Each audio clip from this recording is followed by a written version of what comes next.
Golem मन लगाकर अपना काम कर रहे होते हैं। सोमाली को रहस्यमय फूल भी मिल जाता है। सोमाली जैसे ही रहस्यमय फूल को जमीन के अंदर से बाहर निकालती है, तभी जमीन की हलचल से मशरूम दानव जाग जाता है। वो जैसे ही सोमाली के ऊपर हमला करने वाला होता है, तभी भेड़िया दानव मशरूम दानव की आंख में मारता है। उसे बहुत ज्यादा दर्द होता है, वो डर कर भाग जाता है। किकीला बहुत ज्यादा डर चुका है। वो भेड़िया दानव को मास्टर कह रहा होता है। सोमाली हैरान हो जाती है। वो कहता है, किकीला मैंने तुम्हें कितनी बार कहा ये जगह बच्चों के खेलने की नहीं है, तुम्हें यहाँ अकेले नहीं आना चाहिए था। किकीला माफी मांगता है। सोमाली कहती है, किकीला ये डरावना दानव कौन है? भेड़िया दानव गुस्से में कहता है, तुम्हारा मतलब क्या है? मैं दिखने में डरावना बिल्कुल नहीं हूँ। सोमाली डर कर बड़े पत्थर के पीछे छुप जाती है।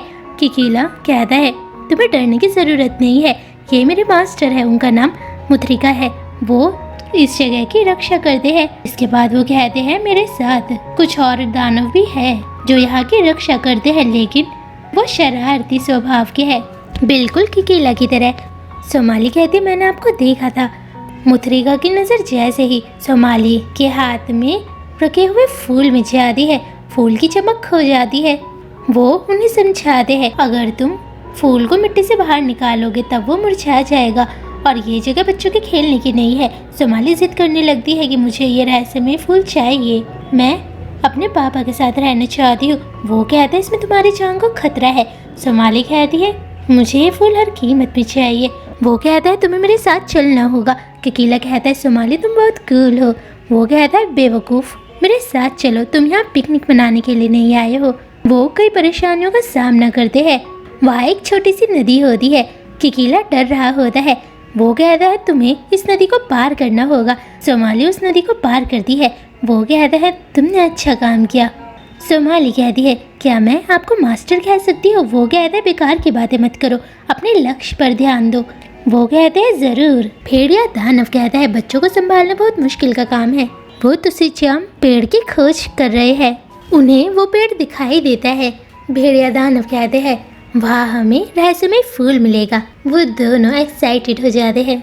वो ऊपर से छलांग मारते हैं, लेकिन उन्हें चोट भी लगती है। भेड़िया दानव रस्सी की मदद से नीचे उतरता है। सोमाली को रहस्यमय फूल मिलता है, लेकिन जमीन की हलचल से उनके सामने छिपकली राक्षस आता है। वो कहते हैं, तुम दोनों मेरे पास आओ, लेकिन तब तक देर हो जाती है।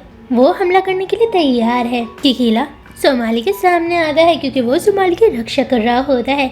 उसे बहुत ज़्यादा डर लग रहा है। सोमाली कहती है, मुझे सिर्फ ये फूल चाहिए, क्योंकि मैं अपनी इच्छा पूरी करना चाहती हूँ, मुझे अपने पापा के साथ रहना है। छिपकली राक्षस सोमाली की बात को समझ रहे होते हैं। उनके दो प्यारे बच्चे होते हैं। वो अपनी भाषा में कुछ कहते हैं। छिपकली राक्षस सोमाली की बात को मान लेता है। वो जंगल के अंदर चले जाता है।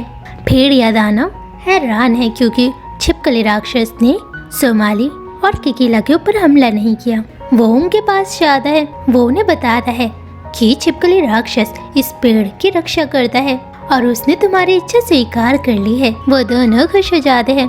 उन्हें घर आने में देर हो चुकी है।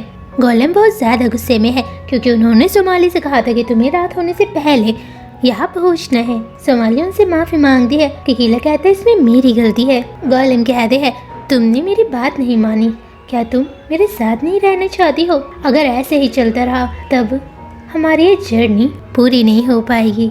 सोमाली रोने लगती है। वो अपने कमरे में चली जाती है। फ्लावर टूट चुका है। किकीला और भेड़िया दानव को बुरा लग रहा होता है। फूल अभी भी चमक रहा है। सोमाली किसी से भी बात नहीं कर रही होती है। वो कहते हैं, गोलेम आपको सोमाली से बात करनी चाहिए। भेड़िया दानव कहता है, गोलेम आपके जैसे प्राणी हमेशा एक पक्ष की बात को ही क्यों सुनते हो? आपको दूसरे पक्ष की बात को भी सुनना चाहिए। ऐसी मान्यता है कि ये रहस्यमय फूल मरे हुए इंसान को जिंदा कर सकता है, यानी वो तुम्हारी इच्छा को पूरी कर सकता है। गोलेम को उनकी बातों पर विश्वास नहीं होता है। वो कहता है, वो सिर्फ आपके साथ रहना चाहती है, इसलिए उसने इस रहस्यमय फूल को पाने की कोशिश की। वो गोलेम के सामने रहस्यमय फूल को रखता है। वो कहता है, सच्चे माता पिता अपने बच्चों को कभी डांटते नहीं हैं, तो उन्हें अपने बच्चों की बात को भी समझना चाहिए। गोलेम फूल को देखते हैं। किकीला सोमाली से बात करना चाहता है, लेकिन सोमाली किसी से भी बात नहीं कर रही होती है। वो एक बार फिर से कोशिश करता है। वो बाहर आता है और कहता है, सोमाली बुखार से तड़प रही है। गोलेम सोमाली के पास जाते हैं और उन्हें पता लगता है कि सोमाली को बुखार है। इस समय यहाँ कोई दवाई नहीं है। वो उसे खाना बना कर देते हैं। गोलेम खाने को सोमाली के पास ले जाता है, लेकिन सोमाली खाने से इनकार करती है। सोमाली रोने लगती है और कहती है मुझे भूख नहीं लग रही है। गोलेम सोमाली के लिए दवाई खरीदने के लिए जा रहे होते हैं। वो कहते हैं इस समय सारी दुकानें बंद हो चुकी होगी। वो फिर भी जाते हैं क्योंकि वो सोमाली की आंखों में आंसू नहीं देख सकते हैं। वो दवाई घर में पहुंचते हैं। वो कहते हैं आपको किस क्लैंक की दवाई चाहिए? गोलेम कहते हैं मुझे सभी क्लैंक की दवाई चाहिए। वो कहते हैं ये दवाई बहुत महंगी होगी। वो अपना सारा मनी उस दुकानदार को देते हैं, जिसके बाद वो सोमाली को दवाई देते हैं। वो कहता है आप सोमाली के गार्डियन हो। सच कहूँ तो कोई भी माता पिता परफेक्ट नहीं होता है। कभी कभी मैं किकिला को बहुत ज़्यादा डांटता हूँ। मैं किकिला से माफ़ी भी मांगता हूँ। हमें अपने बच्चों से माफ़ी मांगनी चाहिए अगर हमने कोई गलती की हो। वो जानता है मुझे उसकी फिक्र है। गोलेम को माता पिता और बच्चों के रिश्ते के बारे में कुछ नहीं पता है क्योंकि उनके अंदर कोई भावना नहीं होती है। सोमाली नींद से जागती है। वो कहती है पापा। गोलेम अपने हाथ को सोमाली के हाथ में रखते हैं। वो भी खुश है क्योंकि उन दोनों के बीच गलतफहमी दूर हो चुकी है। अगले दिन सोमाली अब ठीक है। रहस्यमय फूल चमक रहा है। गोलेम कहते हैं हमें जल्द से जल्द दूसरी जगह जाना होगा और मुझे काम भी करना होगा।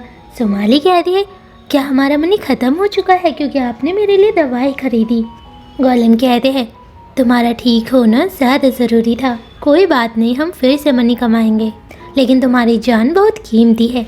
सोमाली रोने लगती है क्योंकि गोलेम को उसकी फिक्र है। सोमाली माफ़ी मांगती है क्योंकि गोलेम को उसकी फिक्र हो रही थी। गोलेम कहते तुम्हें माफ़ी मांगने की ज़रूरत नहीं है।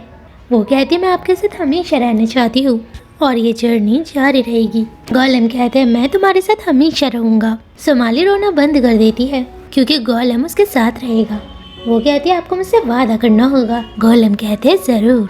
भेड़िया दानव गोलेम के पास आते हैं और कहते हैं जब मैं एक सैनिक था तब मैं तुम्हारे जैसे प्राणी से मिला था जो एक गोलेम था और मैं गोलेम के जीवन काल के बारे में जानता हूँ। सोमाली हमेशा तुम्हारे साथ रहना चाहती है। मैं आशा करता हूँ कि उसकी ये इच्छा ज़रूर पूरी हो और तुम उसके साथ रहो।